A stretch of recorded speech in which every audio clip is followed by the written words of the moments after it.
Bonjour à tous. Il y a 200 ans, en 1821, s'éteignait l'empereur Napoléon Ier, alors exilé dans une petite île perdue de l'Atlantique Sud. De son régime, le Premier Empire, qui dura un peu plus de 10 ans de 1804 à 1815, on retiendra l'émergence d'un État fort et centralisé, propice à la modernisation tout azimut des différentes structures de l'administration. Parmi les principales réalisations que l'on impute à Napoléon, on peut citer le Code civil, mais il ne faudrait pas oublier de mentionner ce qu'il voyait lui-même comme son complément indispensable, le plan cadastral. D'ailleurs, ne parle-t-on pas de cadastre napoléonien pour désigner les versions les plus anciennes des feuilles d'un plan cadastral que nous continuons toujours à utiliser de nos jours? 200 ans, 2 siècles, c'est certain, le cadastre fait partie de notre patrimoine. Il faut remonter aux premières années de la Révolution française pour trouver les prémices de ce qui a donné naissance au cadastre tel que nous le concevons aujourd'hui. Le 23 novembre 1790, l'Assemblée constituante vote une loi qui fixe le principe de la contribution foncière. C'est en quelque sorte l'acte de naissance d'un impôt foncier qui se veut avant tout égalitaire. Le principe étant posé, reste à créer un outil destiné à inventorier pour chaque commune la quote-part de contribution. C'est chose faite l'année suivante, en septembre 1791, avec le vote d'une loi qui fixe les modes d'exécution des plans des communes.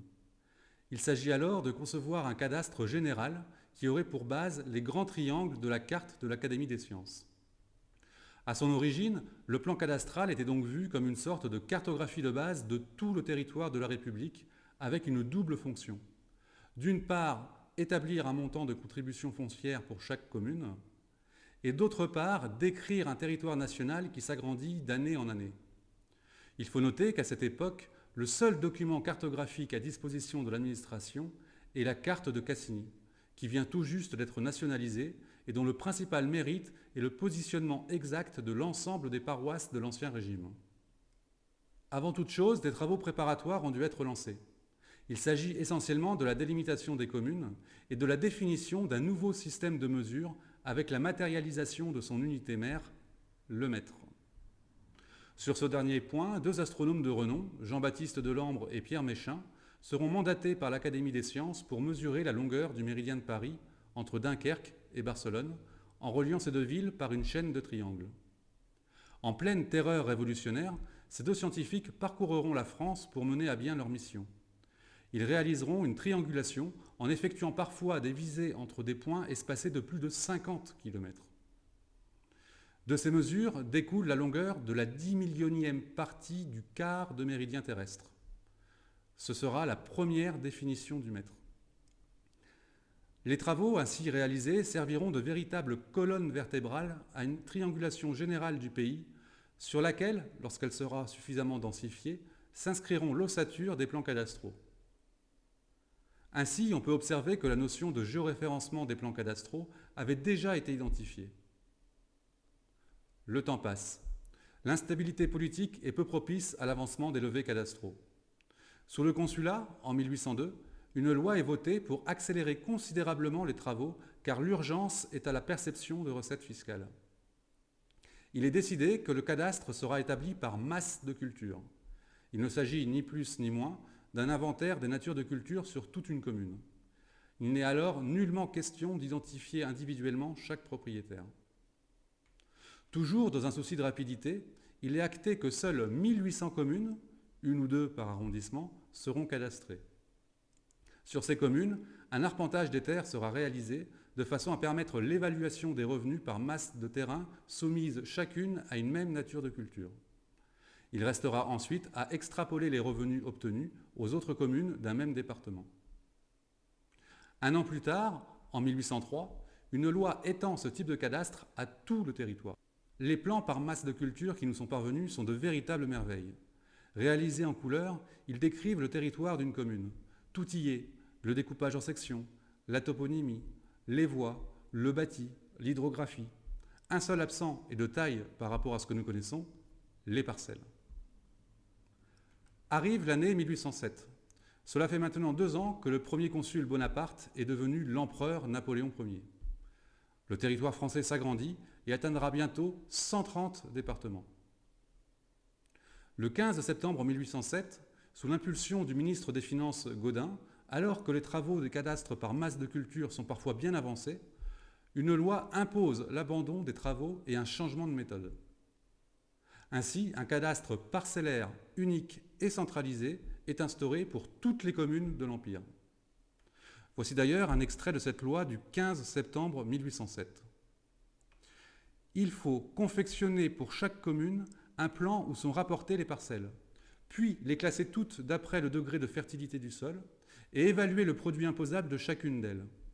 Enfin, réunir au nom de chaque propriétaire les parcelles éparses qui lui appartiennent. Déterminer par la réunion de leurs produits son revenu total et faire de ce revenu un alivrement qui sera désormais la base de son imposition. Ainsi naît le cadastre tel que nous le connaissons aujourd'hui. Un plan décrit des parcelles, chaque parcelle dispose d'un revenu fiscal et est rattachée à un propriétaire. Ces sortes de données attributaires sont consignées dans un alivrement que l'on nomme aujourd'hui matrice cadastrale. En 1811 est publié un recueil méthodique qui compile toutes les lois, décrets, règlements, instructions et décisions sur le cadastre de la France. Cet ouvrage est une sorte de mode d'emploi pour l'établissement des plans cadastraux. Une large part est consacrée aux opérations techniques, ce qui en fait aujourd'hui encore un ouvrage de référence sur le sujet, qui a même inspiré d'autres pays dans le monde pour la mise en place de leur système cadastral. Il faudra attendre un peu plus de 40 ans, la chute de l'Empire, le passage moins remarqué de 3 rois et l'avènement de la Deuxième République pour que toutes les communes de France soient cadastrées. Toutes? Non. Si on met de côté le comté de Nice, la Corse et la Savoie, qui seront cadastrées ultérieurement, il subsiste toujours en 2021 2 communes insulaires non cadastrées, toutes deux situées dans le Finistère. Ainsi, les habitants de l'île de Sein et de l'île Molène ne paient pas d'impôt foncier et doivent cette situation particulière à Louis XIV, qui ne souhaitait pas imposer les habitants de ces 2 îles en compensation des dures conditions climatiques qu'ils endurent. En 1848, donc, toute la France est cadastrée. Côté cartographie du pays, nous sommes alors en plein boom de la production de la carte levée par le corps des officiers de l'état-major, que l'on appelle communément carte d'état-major.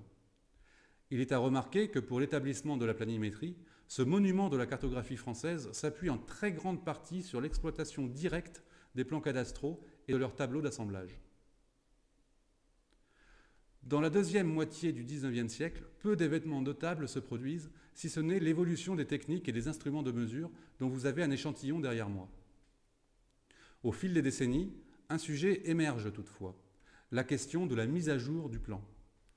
Car aussi étonnant que cela puisse paraître, il n'avait jamais été prévu de mettre à jour le plan. Cela était même illégal. Seules quelques entorses à la règle ont eu cours ci et là pour pallier à des situations particulières, comme par exemple la prise en compte des modifications des limites communales. La règle consistait alors à maintenir à jour les matrices cadastrales sans jamais toucher au plan. Cette volonté de ne pas maintenir le plan à jour s'expliquait principalement pour des raisons de coût que cela aurait supposé. Le plan cadastral n'étant qu'un document fiscal, il n'y avait alors pas d'intérêt à suivre graphiquement l'évolution des propriétés. Ce n'est donc qu'au début du XXe siècle que le besoin de mise à jour du plan se fait cruellement sentir. L'industrialisation du pays, le développement des faubourgs, l'essor fulgurant du chemin de fer, l'amélioration des routes et bientôt les dommages de la Première Guerre mondiale sont autant d'événements qui remodèlent considérablement le territoire et qui, in fine, désynchronisent le plan cadastral avec la réalité du terrain. Diverses procédures d'actualisation du plan sont imaginées et mises en œuvre durant l'entre-deux-guerres. C'est aussi à cette époque que l'on commence à suivre l'évolution des parcelles avec ce que l'on appelle alors des croquis de conservation et des croquis d'arpentage. D'autres procédures d'actualisation du plan feront leur apparition dans les années 1940-1950. C'est ainsi que l'on parle de plans cadastraux mis à jour, rénovés, renouvelés, remaniés. Parfois, il s'agit d'actualiser des plans qui peuvent dépasser 100 ans d'âge. En 1956 est créée la conservation cadastrale, qui instaure enfin un suivi rigoureux et systématique des parcelles cadastrales. Division, réunion, tout est consigné, et les filiations sont conservées sous forme littérale. C'est donc de 1956 que date le mode de gestion du plan cadastral que nous connaissons aujourd'hui.